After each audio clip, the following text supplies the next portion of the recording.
shouldn't even introduce the legend. I'm going to start with that.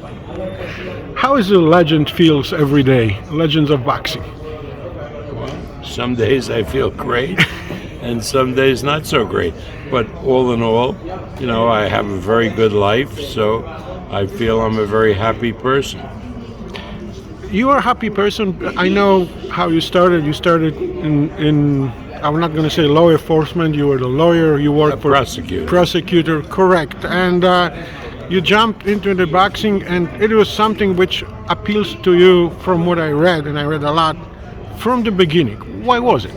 Well, because a very important American football player introduced me to Muhammad Ali, and it wasn't that I was so infatuated with boxing, but it was an honor and privilege to be associated with Muhammad, and that's why I got involved in the boxing business, and one thing led to another, and it started in 1965. My first fight was in March of '66 with Ali and Chuvalo, and I've been involved with boxing ever since. Because of a spectrum of your experience with boxing, there are various opinions which are, different. One of them is one of the opinions is we have to go with the times. The times are changing. The YouTubers are fighting, all this stuff, and there are guys like me. I mean, I am 60, slightly younger than you are, covering boxing for 30 years. I kind of missed it, 70s, 80s, and beginning of 90s. Well, I can speak fairly authoritatively as far as what happened in the United States. And in the United States, boxing is now robustly supported by our so-called minority communities. In other words, the big fan base now comes from the Hispanics who live in this country and the African Americans. And those two groups, the surveys show that for Hispanics, the two most popular sports for Mexican Hispanics are soccer, which you call football, and boxing, and for the Caribbean, like Puerto Rican Hispanics, baseball, I would say. It's baseball and boxing. And with the African Americans, boxing is right up there with American football and basketball. So this country is becoming, or will be within a few years, minority white country, so that the fastest growing populations are with the African American and particularly with the Hispanics.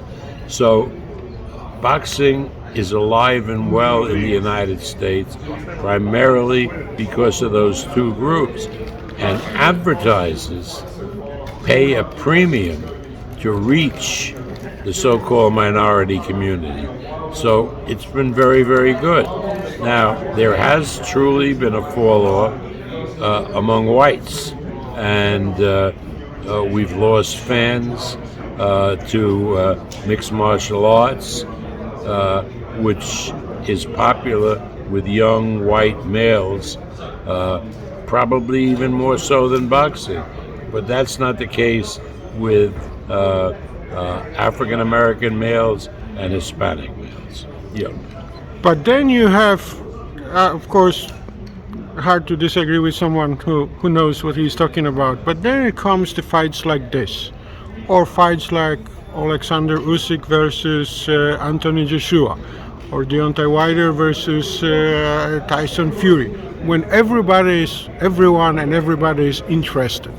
So the easy part from the fans will be, let's do one of those big fights every month and a half.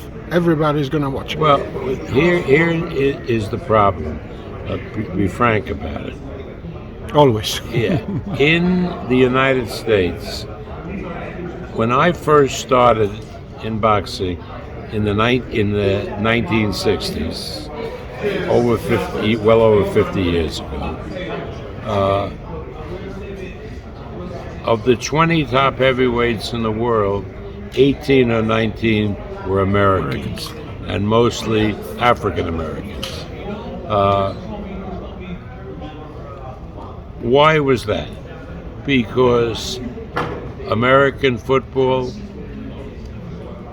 players earned maybe $5,000 a game, very little money. Basketball also earned very little money played. So a big guy to make really good money, if he really became good, was in boxing.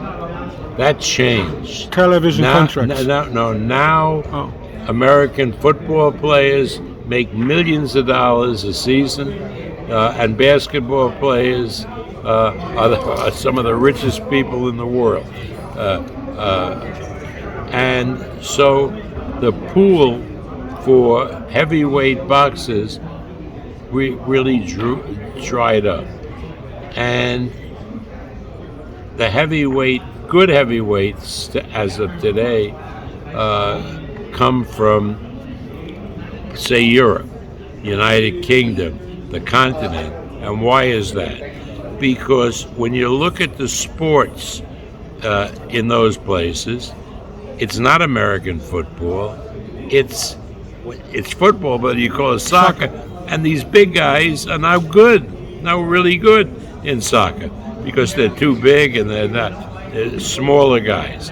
And then basketball, in the UK, basketball is practically not a sport. Non-existent, yeah. Right, so they don't have an outlet to go. In Europe, in some countries, it's changing. Some of the big guys are doing quite well professionally, Lithuanians and so forth. So for boxing to really embrace the heavyweights again, two things have to happen. One, we have to develop really good American heavyweights. And secondly, somebody who is not American, because this is a country of immigrants, comes over here and Americanizes himself like Tyson Fury. True. Tyson Fury acts now like a Muhammad Ali American. And so that's why he's attracted a very big fan base. We are here because of the third fight, but I'm going to ask if we have a couple of more minutes. I appreciate your time, really. When was the first time when you start paying attention to Tyson Fury? Truthfully, I had read about him fighting when he fought Klitschko and won the championship, and then he had this mental depression, and then I heard a big drinking problem, and where he really came on my radar is when they brought him to California to fight Wilder for the first time. And I remember watching that fight. I was in Quebec, Canada, doing a light heavyweight fight with Wojcik, the Ukrainian, against Stevenson. Adonis Stevenson, yeah, fantastic fight. Who was the champion. And after that fight,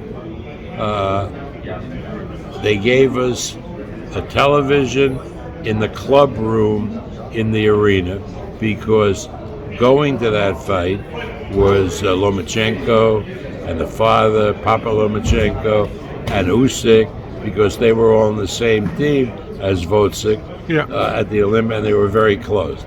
And so we watched on television the Fury-Wilder fight. And for me, it looked like Fury won every round. I remember I had no involvement. Fury won every round except the 2 rounds he got knocked down. Maybe one other round. So when the fight was called a draw, I took it with a grain of salt. And then I was contacted and asked whether I wanted to get involved in promoting Tyson Fury in the United States. And I think they realized that for Fury to get a good shake, they should have an American promoter. Smart. Yeah, and then so we did a couple of. Remember, he wasn't the champion. A couple of fights for him. One with the Swedish guy Wallen, and then with Schwartz, the German. First Schwartz and then Wallen, and then we did the second Wilder Fury fight, and I've been Tyson's promoter ever since. Watching Tyson Fury, I remember watching Tyson Fury when he fought Francisco Pianeta, which he looked extremely bad in this fight. And then he fights fantastic fight versus Deontay Wilder. Since then, when you're watching those two guys talking to each other at the press conferences, one looks under control, although he's like kind of like just biting the Deontay to just say something, and another one just explodes. Why would you think? What makes Tyson Fury so mentally strong? He just is. What made Ali so mentally strong? Tyson Fury is very intelligent. He's very quick. He can out-talk any fighter in the world without any question, and probably can out-talk and out-debate anybody. I mean, he is a presence like Ali was. So to put Deontay Wilder in with Tyson Fury on a stage, it's a no contest. Yeah. And the last question, I appreciate your time again. It's a third fight. The 50-50 split, some people think... It's not a 50-50 split. When we did the second fight... I'm not saying the money-wise. I mean the chances in the third fight. Well, I don't make it 50-50. Exactly. What do you make of it? I'm pretty sure there's no reason for my guy Tyson Fury to do anything different from what he did in the last fight. I look for another big Tyson Fury win. Now, I'm not stupid. I realize there's always a danger with Wilder because he has that one-punch knockout ability. But otherwise, other than him landing that one punch, I make Tyson Fury a big favorite. Thank you very much. The one and only Babaram. Thank you. My pleasure.